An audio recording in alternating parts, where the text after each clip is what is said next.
shimmy yeah, shimmy yeah. Drink, fa la la la. Drink, fa la la la. Fa la la la. Freaky, freaky, yeah.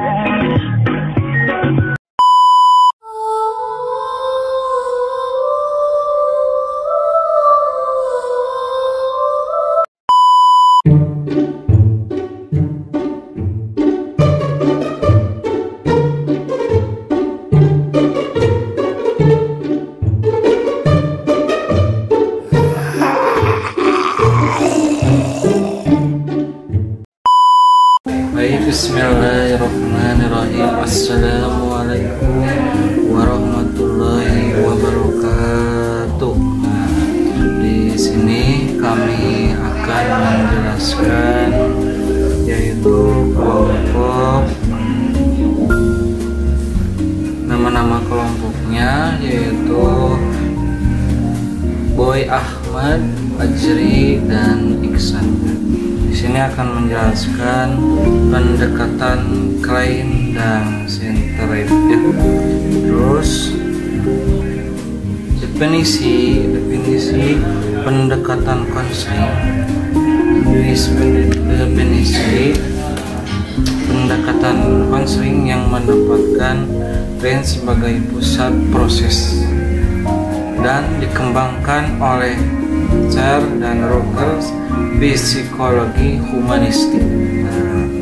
Terus yang selanjutnya yaitu bertujuan membantu klien dan menemukan solusi sendiri melalui pemberdayaan.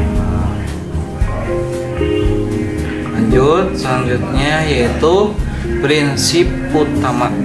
Prinsip utama ini ada 3 poin. Yang pertama, kondisional, positif, legal, dan penerimaan tanpa menghakimi.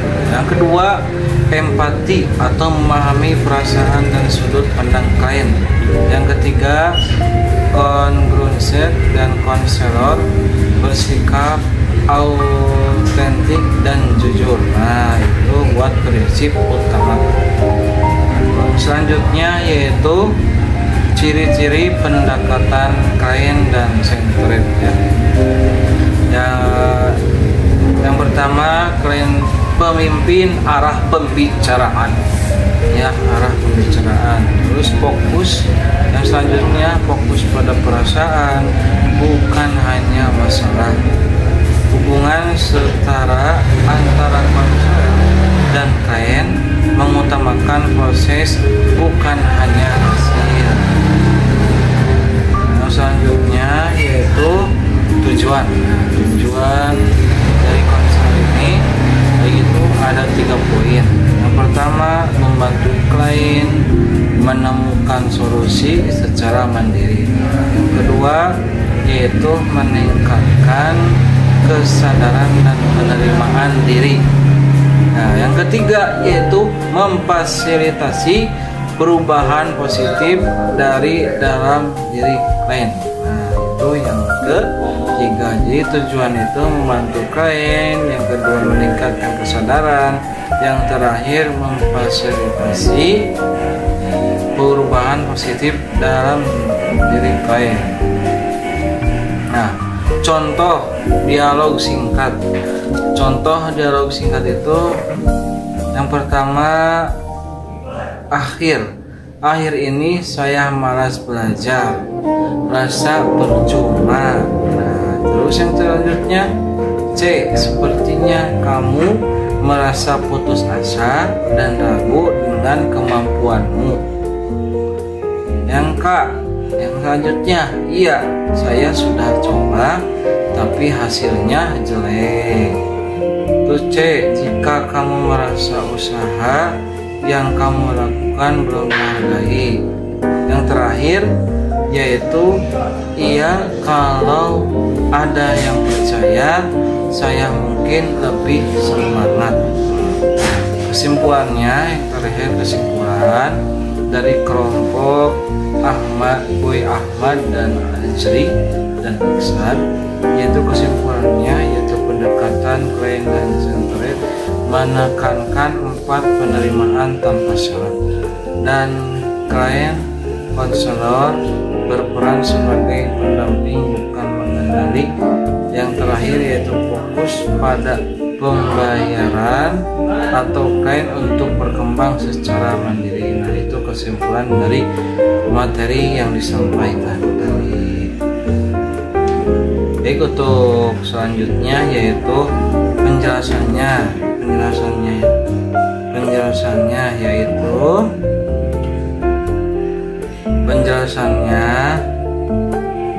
nah, berikut penjelasan singkat dari poin yang disebut. Klien pemimpin arah pembicaraan. Konselor tidak memaksakan topik atau solusi. Klien bebas menentukan apa yang ingin dibahas sesuai kebutuhannya.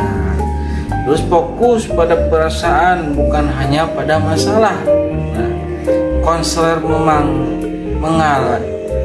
mengali emosi dan pengalaman batin klien, bukan sekedar mencari solusi praktis atas masalah.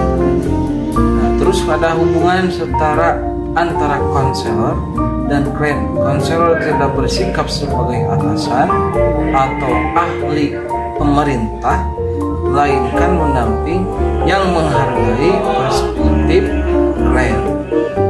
Dan yang terakhir itu mengutamakan proses, bukan hanya hasil. Jadi perubahan dilihat sebagai perjalanan atau tujuan utamanya adalah bertumbuh dalam mengalami diri, bukan sekadar menyelesaikan masalah cepat-cepat. Nah, itu untuk penjelasannya. Yang terakhir, meningkatkan kesadaran dan penerimaan diri klien. Diajak memahami kekuatan dan kelemahannya, lalu menerima dirinya apa adanya sebagai langkah awal perkembangan. Terus memfasilitasi perubahan positif dari dalam diri klien. Nah, ini perubahannya yang dihasilkan bukan karena paksaan, jadi luar, melainkan tumbuh dari motivasi dan kesadaran internal klien. Nah, itu buat penjelasan dari materi yang disampaikan tadi. Mungkin mohon maaf apabila ada kurangnya, terus salahnya ya. Mungkin kita masih belajar dan bukan malaikat yang tidak punya kesalahan. Mungkin itu saja yang presentasi dari kelompok Boy Ahmad dan Ustaz Ajri. Syukran ala ihtimamikum. Wassalamualaikum warahmatullahi wabarakatuh.